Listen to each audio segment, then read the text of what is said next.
आगे कबूतरी तनी कमरिया हिला के नाचे पर तो छाउनी थोड़ा राई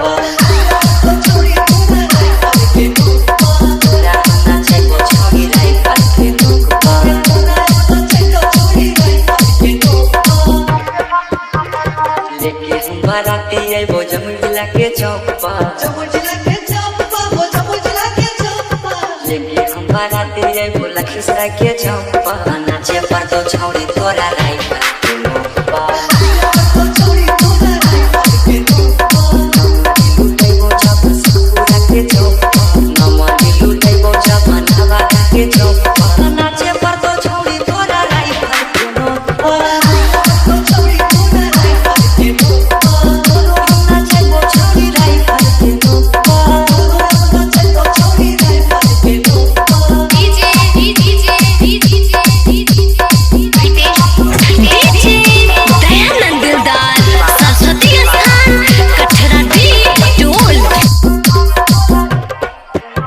बाराती में छरबो पारा कहा खाली गोली चलाई बहुगे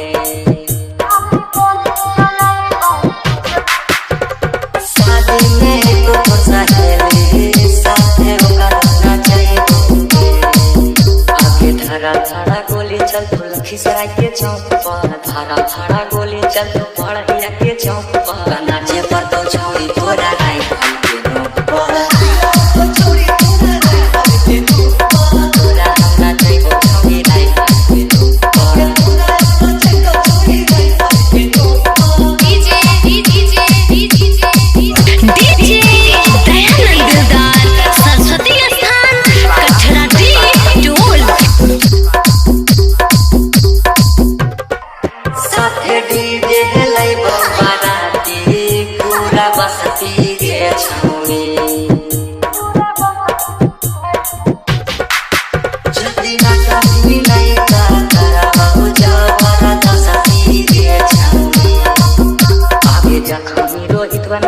दारू के झोंपा सौरभ नंदन माना चाहिए तो दारू के झोंपा